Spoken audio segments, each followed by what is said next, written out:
Okay. All right, guys. Hey, it is a happy Tuesday. Welcome to Anime Talk.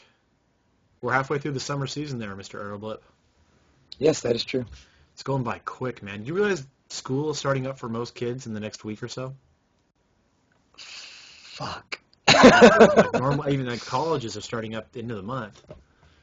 That is true. That is true. It's a busy time frame. All right, so let's get this stuff started here. So, as always, Joe Animated, Aeroblip. Hi. Good evening, Join for Foul. He has been a consistent, shining bright light in our viewership, hasn't he? Always there for us when it matters the most. Yeah. Thank you. Although I don't. Does he have a Twitter handle? Because I think I've checked and I don't know. No. He or she should make a Twitter handle. That'd be nice. Come hang out with us on Twitter. Anyways, as always, Joe and Aeroblip. Maybe I should send out a notice here. We've got very little viewership tonight. I'm pretty sure it's just Join for Foul. That'd be really sad and pathetic of us, huh? Oh well. Oh well. But anyways. People can catch the recording. That's all that matters. Yeah, come catch the recording later. All right. So, as always, too, we've instituted a new fun option where you can leave us a voicemail or text message. This will go to the blog. We'll answer it in various forms or another. Standard voice and text message rates apply, so keep that in mind. All right, man, let's walk through some news. Do it. EVA 2.0 is hitting Toonami at the end of the month. I'm kind of excited. I'm curious. So when the last time we discussed this was actually when 1.0 went to Toonami. True. Did you ever find the ratings for it? Because no. I searched to the ends of the earth and I actually cannot find exactly how well it did. But I didn't see. But all I know is, as a whole, Toonami's ratings have been steadily increasing since they first started back up. That's true.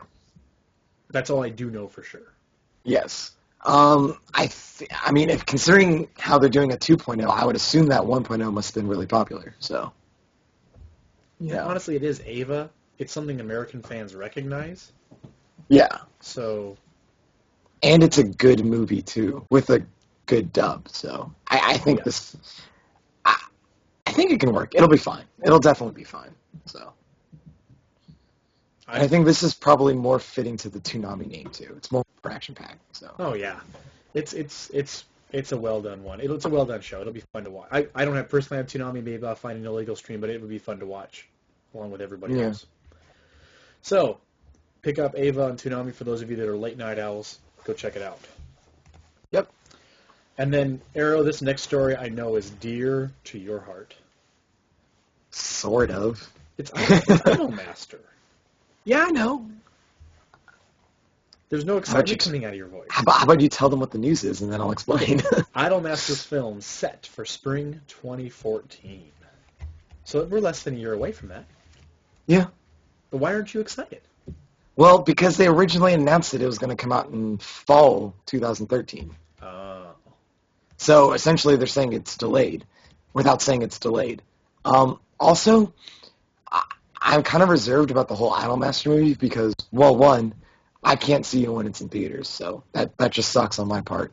And two, like, there's no details on it, so there's no reason for me to get excited. Like, I mean, yes, it's still the A1 Pictures version of Idolmaster, so there's going to be some quality to it. But at the same time, I don't know who's writing it. I don't know who's directing it. I don't know what the story's about.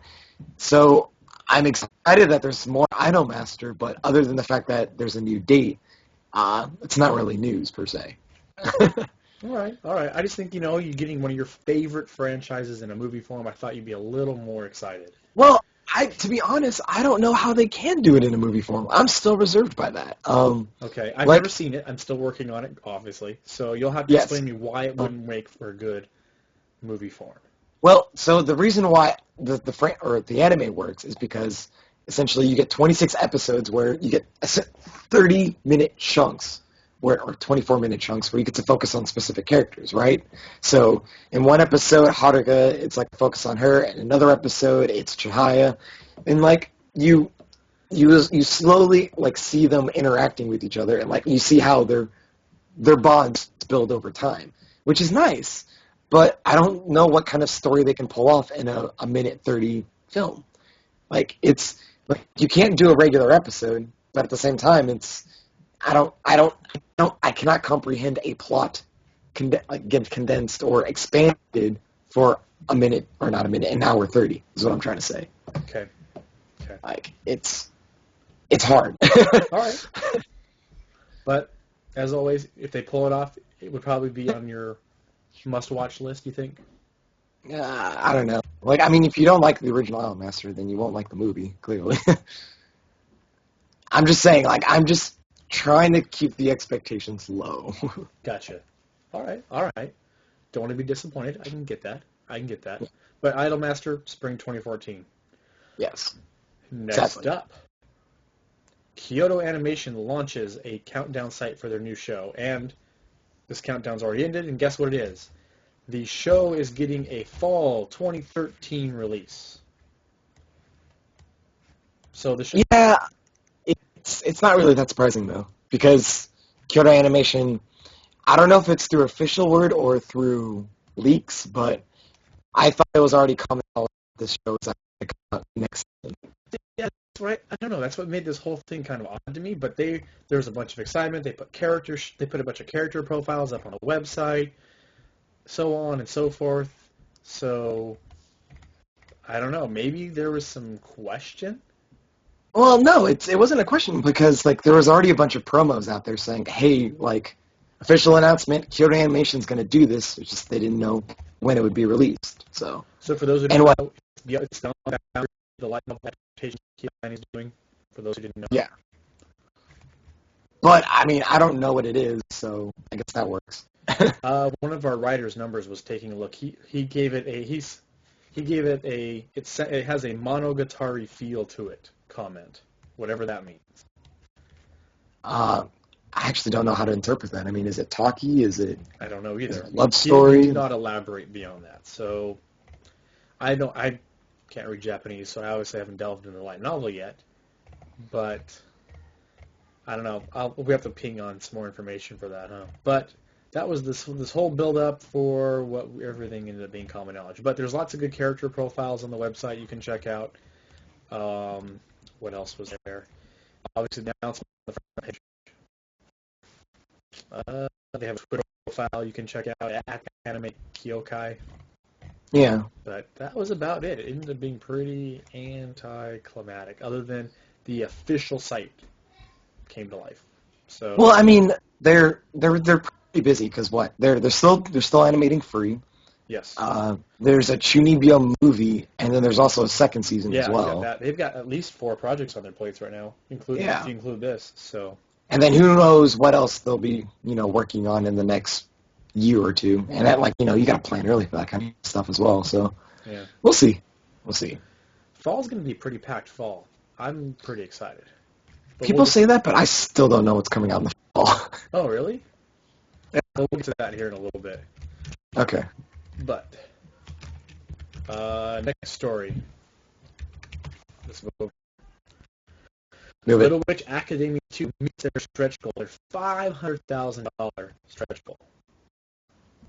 Yay. Okay, so the original goal was $150,000, right?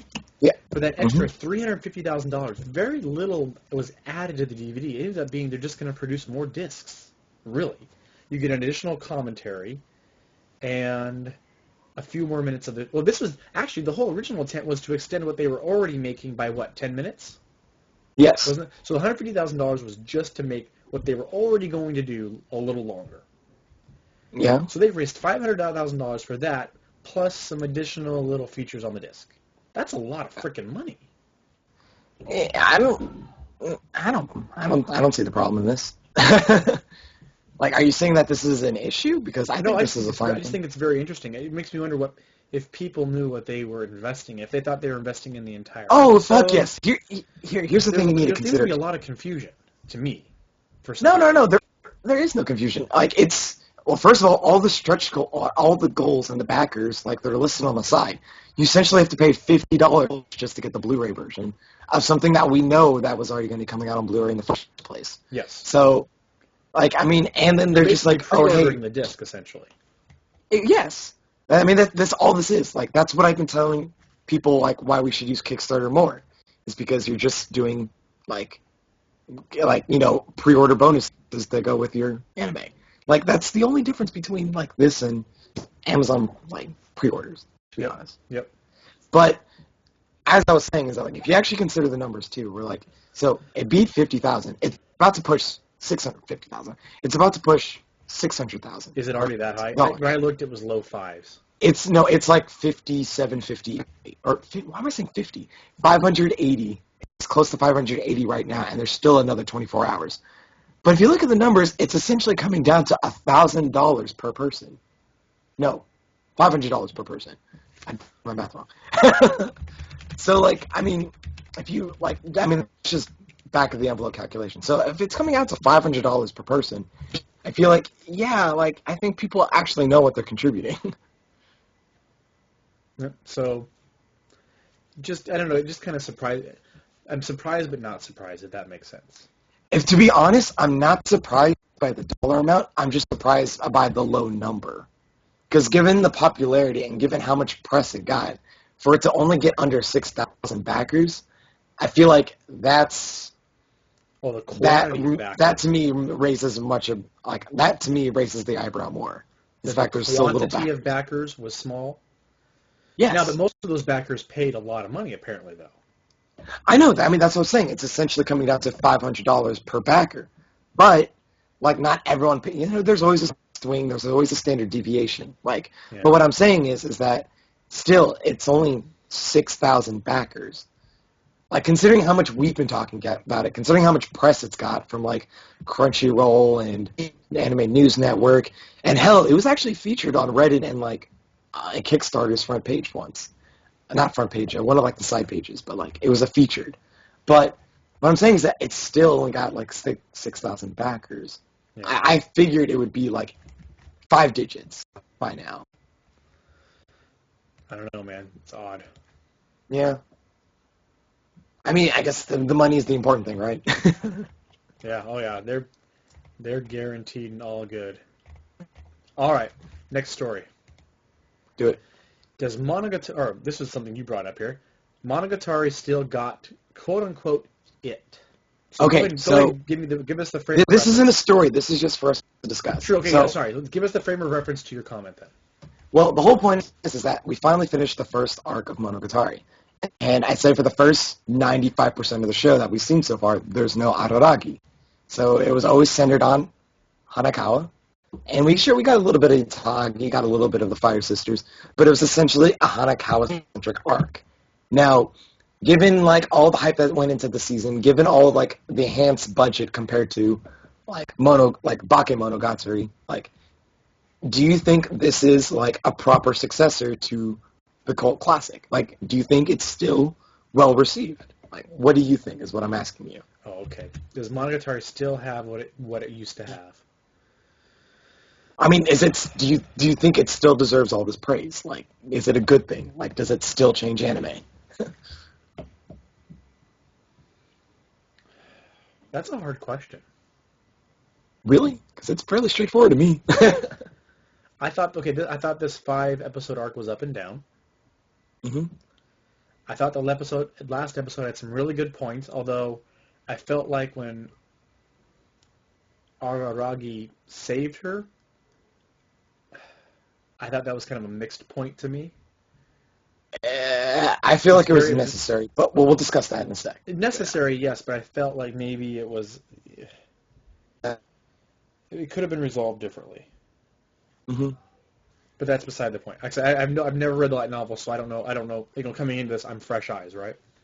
Well, I mean, but as an overall, that's good. It's good that you're fresh eyes those because that means you recently finished Bake and Nisei. True. So the story is fresh. Those this January, February. So yeah. Does it still have it? Was it still a good 5-episode arc? Yes. Is the series? Now, what's that?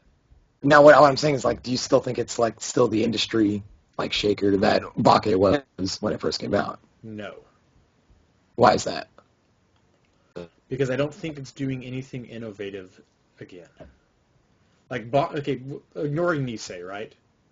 Because Nisei wasn't all that great. Good, but not great. In reference to Bake, I think this is a similar or a continuation without being innovative. Maybe I'm trying to frame this right, but that's the way it feels to me. The dialogue felt very much similar. It felt like a natural conclusion to her arc. It didn't feel like they did anything to upset the fruit basket. Okay. That is my, like I said, not saying the episode was terrible. I just don't think they did a great job of. I don't think it mixed up things enough. Okay. Because I think the exact opposite. And this is why I was kind of curious, because when I was on the Twitters and the boards and 4chans and whatever you want to call it, a lot of people were fairly disappointed throughout the entire arc until the last episode came in of this arc. And to be honest, like, I thought the last episode was, like, the one that came out last week was absolutely fantastic. Like, definitely one of the better episodes of the series. As far as the whole arc in general, I think this is probably one of my, not the, but definitely one of my more favorite arcs. Because here's the thing. Nisei Uesugi, he's got this really complicated story. Like, it's, I mean, sure, it boils down to, like, it's a harem. But at the same time, like, I feel like there's a lot more that's going on than what you would expect it to happen. And I think Shinbo did a fantastic job directing. Like, if you saw the last episode, what he pulled off in that, when Black Hanakawa was reading the letter, essentially addressed to her, that sequence of events right there, that was absolutely phenomenal. The way this arc actually unfolded and unraveled, and essentially how it became a realization of Hanakawa of, like, exactly what she needed to do.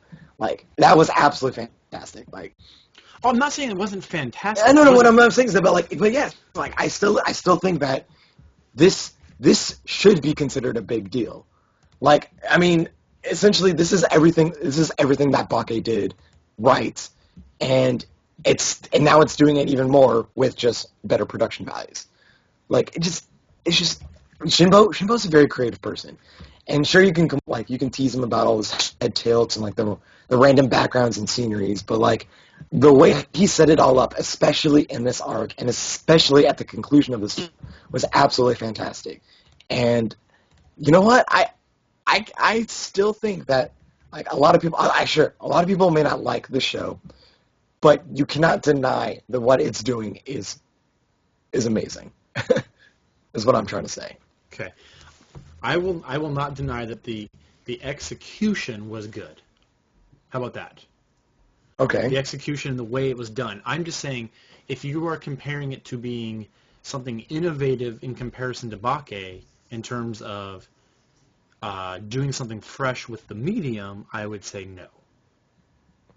But was that last episode enjoyable to watch despite some misogynistic tones? Yes.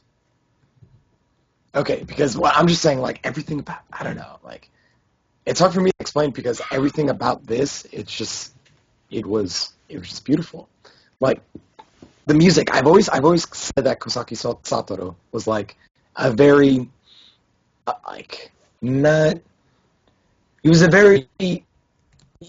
he's a very good composer that I don't think he gets enough recognition for. And so if you listen to the musical score in this, and it wasn't until episode 4, so you got, like, the original stuff, but, like, the music was fantastic, like, I still think it's as innovative as it was back then. But I think we should move on to the other point which you had was misogynistic tones. So what exactly was so misogynistic about it? that he had to come save her. That she was incapable of overcoming her internal struggle without him. Okay. There's a slight misogynistic tone to that. That's all. That's all I'm saying. I don't think that. I mean, if you were paying attention to the entire series, I don't think that's the case at all. Is it weird that Araragi came up and showed up at the exact moment before, like, the worst happened? Yeah, probably. But the timing itself was absolutely, like, it was necessary. Oh, I mean, from a story perspective, hear me out. it was fine. Hear me out. The entire point of this arc was the fact that Hanakawa finally stepped up to solve her own problems. Because that was But always she a didn't problem. solve it. He solved No, it for her. let me finish. Let Okay. me finish. It was always about taking the initiative. That's why he always did not like fall in love with her. Was the fact that Hitagi was able to step up when he could or when she could. Like Kanbara Suruga, like she tried to step up and take responsibility. Like I mean, that's the important thing. Is the fact that she took the step. Now you're saying that Koyomi like came at the last second to save the day. That may be true, but at the same time, like it's not like he does that all the time. Like, as a matter of fact, in most of the arcs, he gets his ass handed to him, and he actually ends up needing to be saved. Like, think about it. With the against the crab, against Hitagi's crab, he just stood aside. Against Mayoi Snail, he would have been trapped forever if it weren't for Senjo Gahara. Suruga, like the monkey, if it weren't for Senjo Gahara stepping in, he literally would have got killed 1,000 times over. Same thing with the snake, Suruga saved him, and then same thing with Black Hanakawa. Like, someone else had to save him. Every single one of these arcs, like, he tried to save the day, but at the same time, like, he actually didn't do it successfully. So for him to come in and say, like, he came in just because, like, he had Kishot's sword. Like, that may be true. But he conquered her inadequacies, though. No. She did this herself. The point was that she needed to confront it. She had to do it. But she confronted and failed. No, well, she still tried. It doesn't matter if someone else had to save the day, because at the end of the day, every single character had their own problems, and they can never solve it themselves. That's fine.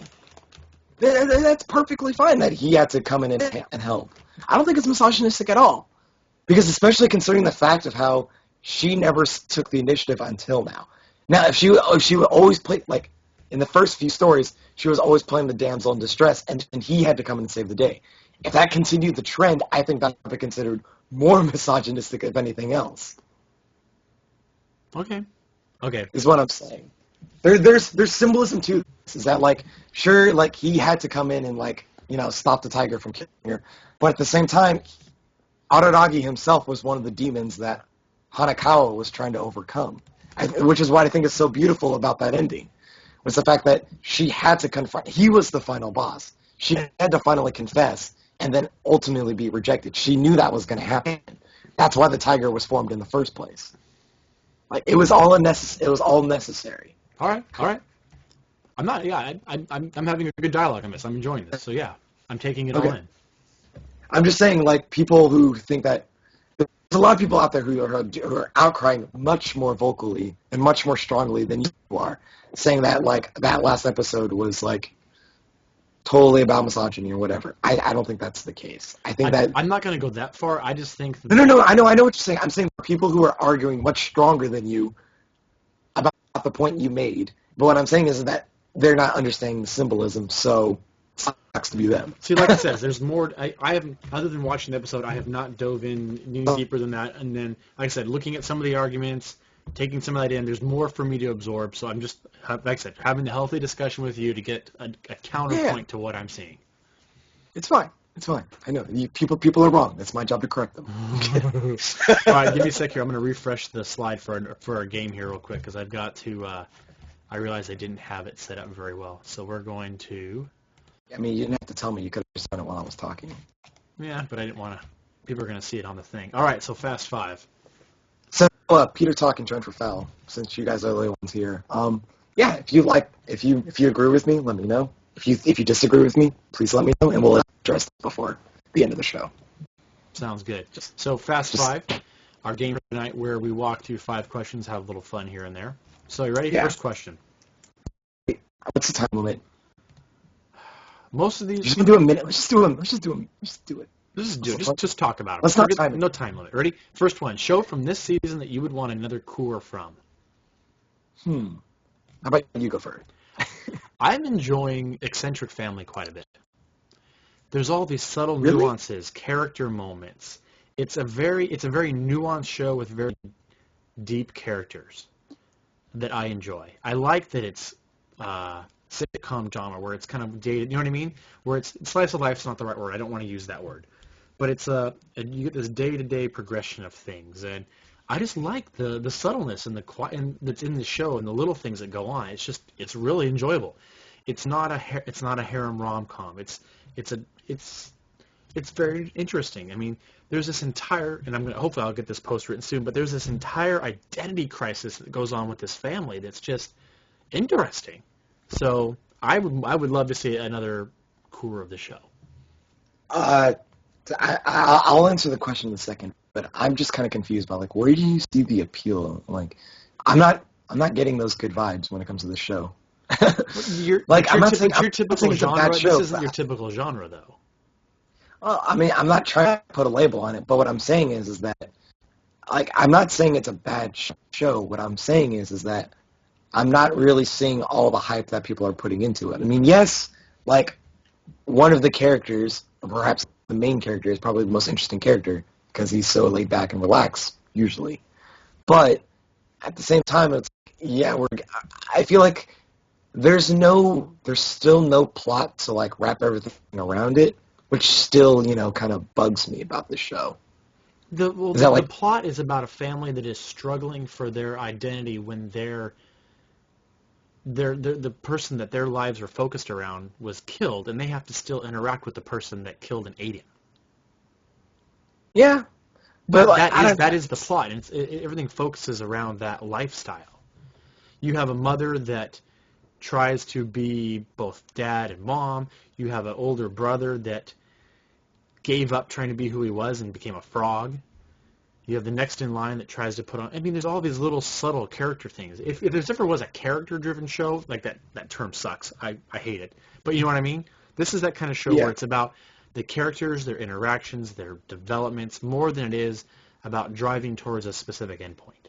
Well, I mean, I get what you're saying, but like, let me put this in perspective.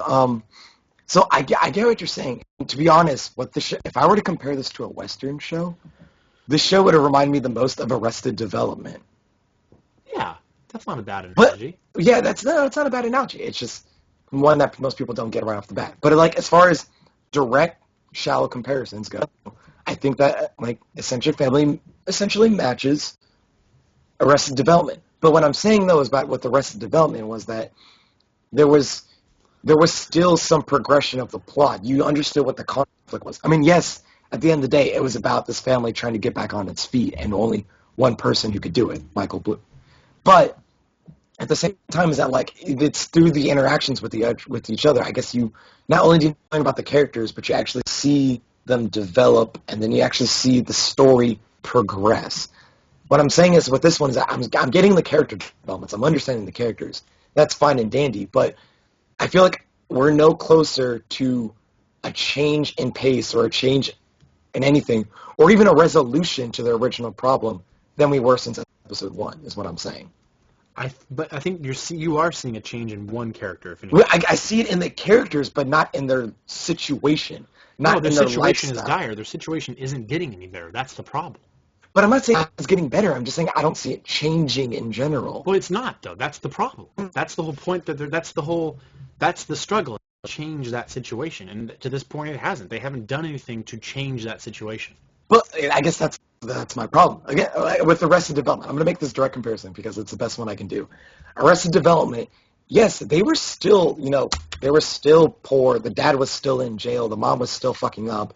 Like, the family had all these problems. But at least I felt like as every episode progressed, something in their lives was changing, whether for better or for worse. But the fact is that they were doing something, and then there would be consequences. There would be a result, and therefore their situation changes.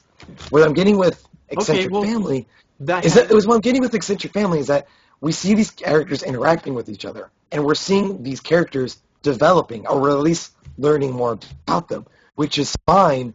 But I still don't see what the plot is. Okay. So I guess to counter your point that his situations are getting either better or worse, the main character's situation is getting much worse, actually, because he keeps making mistakes and bringing visibility from the people that want to eat him. I wasn't getting that impression at all. Maybe I This missed whole something. episode is basically about I'm terrible with names. But the female lead, the head of one of the people in the Friday Fellows. What's that? Ben 10. Was it like Benton. Benton, yeah. There's a whole, this actually, you can almost debate that this whole episode was about her, but it's all this debate between her because she likes this boy, their main character, and what he does, but she has to debate not catching him and eating him at their next year-end bash. Like, there's this, it was her struggle through his eyes. Because Okay, maybe I didn't watch that. Maybe I didn't watch that episode. Maybe that might explain a lot. The last episode. The last episode was very interesting in that you see the struggle with her because, okay, so the Friday Fellows at the end of every year they eat a tengen. Okay, I can watch tengen, the episode. Whatever it is. Suki. Okay, a Suki, yeah. Okay, but what I'm saying is that I clearly did not see this episode, so I need to recheck my episode count. It just came out Sunday, so. Sunday? Yeah. Okay, well I didn't catch it then. Okay. All right, so moving on. So from the first, for you, what show? We'll stop there. What show do you want to see another core from this season? To be honest, I'd rather see another core of Majestic Prince. Even though it's already done 2 cores. No, it's on its 2nd core. Right now, yes. Yeah.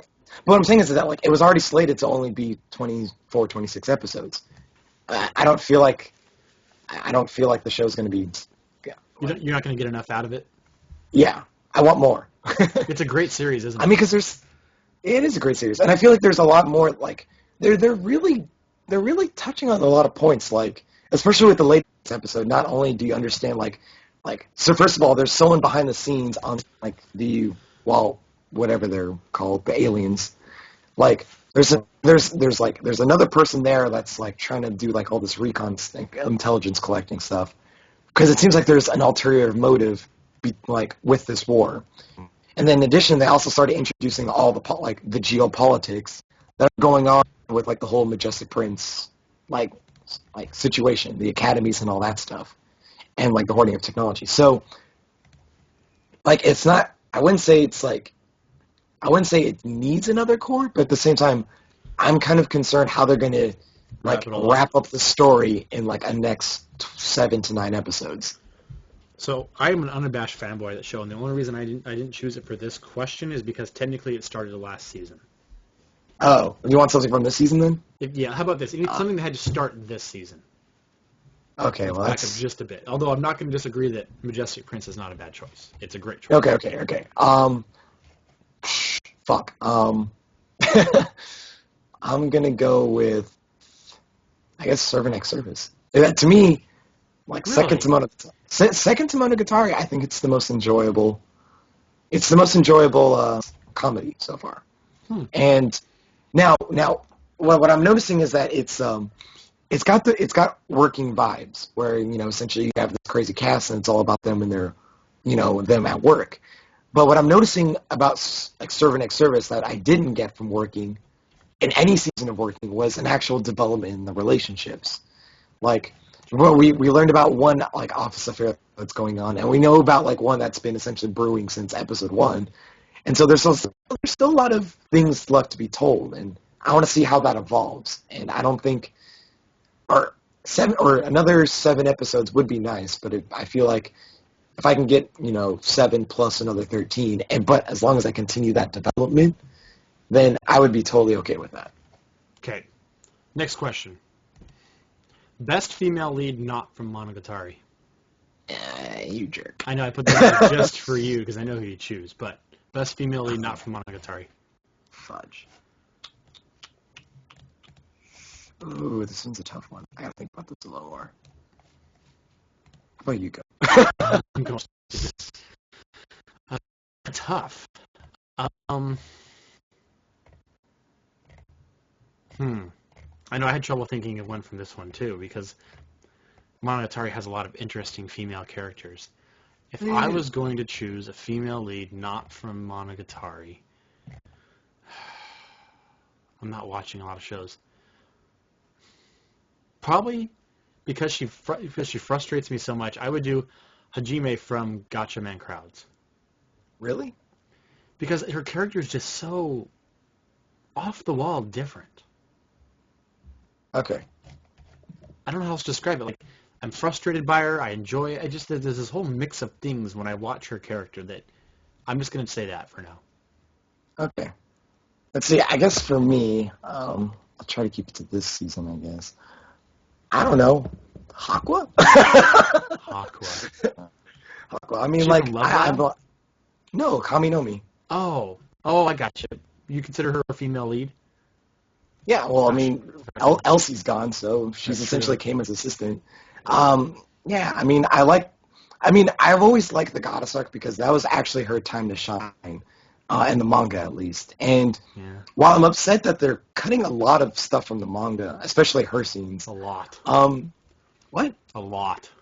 A lot, yes, like ridiculous amounts. But at the same time, I still like what's going on, and the fact that she bounces off Camus so well that it just plays to the show's comedy strength. So I'll say her, I guess. All right. Next question. Do it. Worst show you've watched this season? Okay, worst show that I'm still following. Sure. Okay, because I mean, to be honest, I watched a lot of shows and I dropped it. I'm going with one I dropped because that's where I'm at right now, but keep going.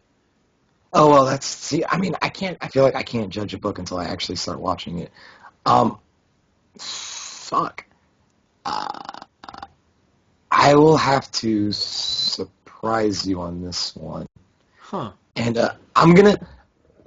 I'm gonna tweak the question a bit, because if it's a show that I don't like, I drop it. But as far as the shows that I watched and I'm continuing to watch, but it's losing favor, I might have to go with C3 Boo. As much as I love that show, Really? so not necessarily the worst show, but the most disappointing show.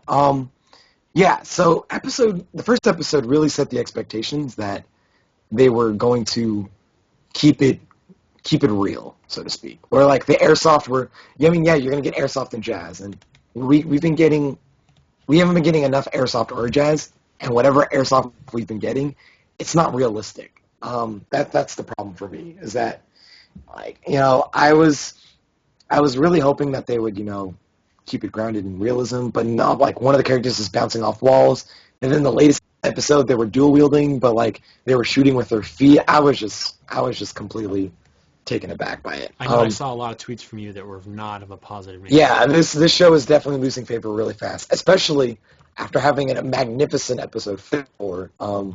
Yeah, I'm starting to get pissed. So, worst show, I ended up dropping some stuff, so I have to go with the worst show of the ones that I dropped would probably be like Dog and Scissors.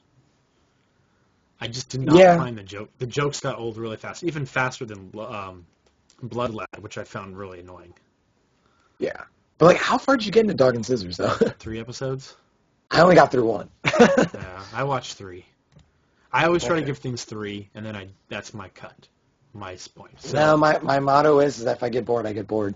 I'm I don't sorry. know. I mean, if someone tells me otherwise, then I'll pick it back up. But if I get bored, I'll stop it. I do a 3 test just to give something a fair chance. I would have dropped Sunday Without God if I didn't give it a 3 test.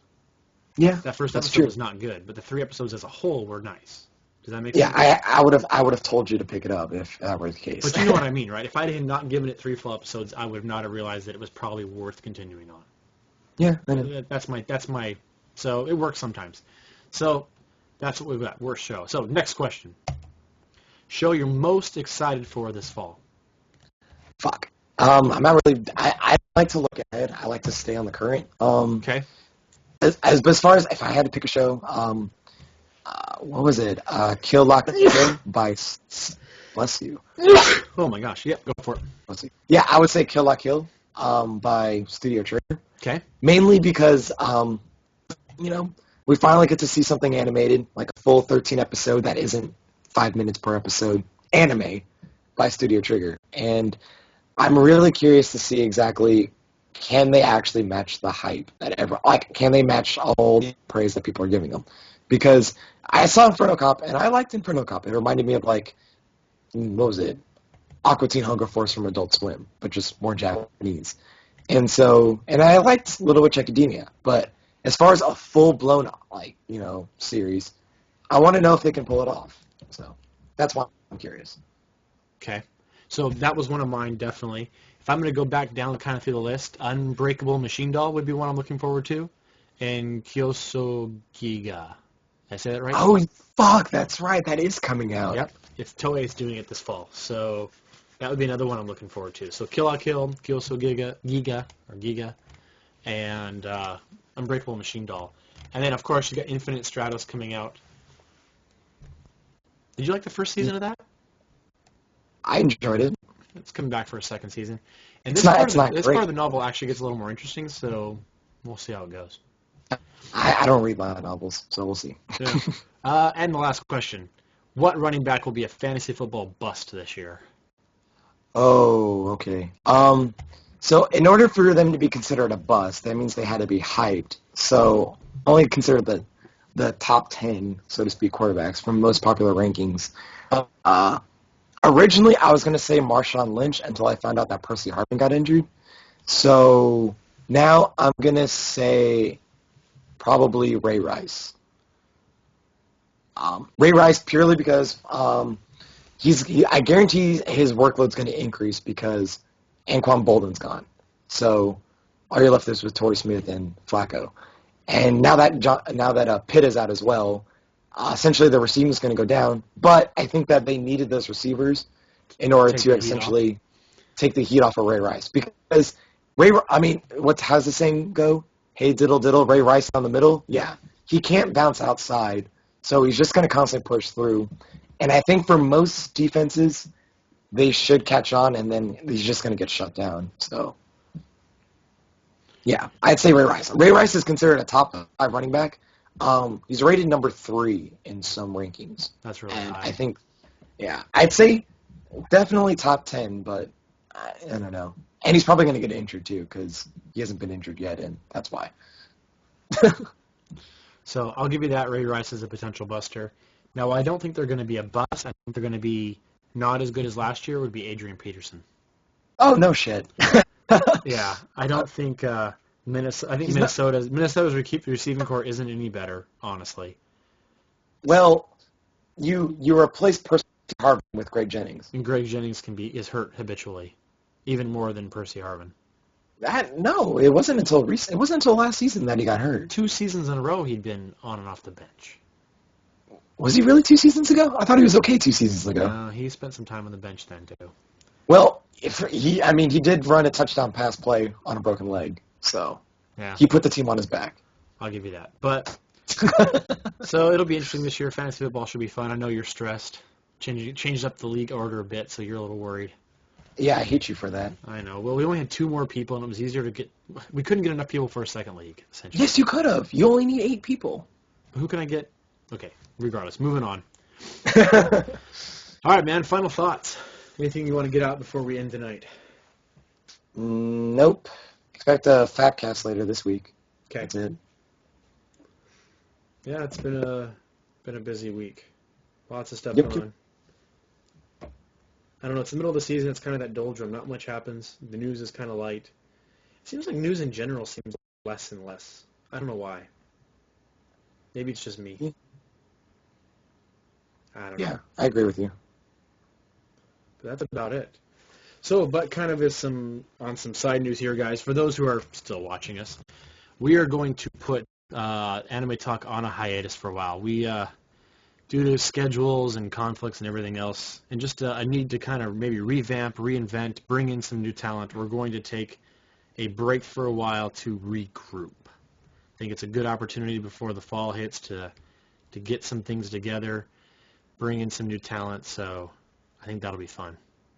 So we appreciate those that have stuck with us despite the declining viewership. I think we went from averaging 40 to averaging 8, which was kind of sad. But I think we can take some time to make it more enjoyable, bring back some viewership, and have some more fun. So thank you for sticking with us. Look forward to some new stuff in the future. Be sure to check out the blog for stuff we've got going on. We started a new weekly, or it will be weekly, short podcast with Acostas called Annie Minutes. It's a fun little segment, so check that out. You can look at this show on iTunes. We'll always have the videos up on iTunes, and we're looking for new creative ways to do things there. And not only be a guest, but if you're looking at joining us full-time and being a part of our live stream as a regular host, that's something we're considering, so please send us an email, and we'll take it under consideration. Like I said, we're looking to revamp, reinvent, rotate hosts, do whatever, be creative, and bring in some fun. So be sure to find us there. Yes, sir. I think it'll be good. I think it'll be we're looking at probably a month or 2 of redoing some things, so we'll let you guys know when we come back. We may even switch out of Ustream because, to be honest, I'm done with the commercials. It keeps popping up. It's kind of agitating. Maybe we'll go to Justin TV or something. Twitch, something else that doesn't put a commercial up every 2 minutes, which is quite agitating. Other than that, I think that's it, man. So, again, thank you, everyone. And we'll be sure to catch you guys later. Yep. See you later, guys. You can always tap with us, too. Friday Anime Podcast. Net. Yep. I also blog about Simple Gear and how it's the savior of anime.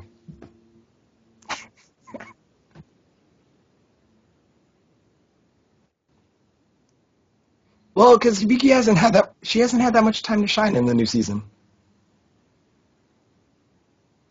I mean, I would give her a hand, but I'm gonna see how they unfold the backstory. What? That wasn't too much of an arm stretch.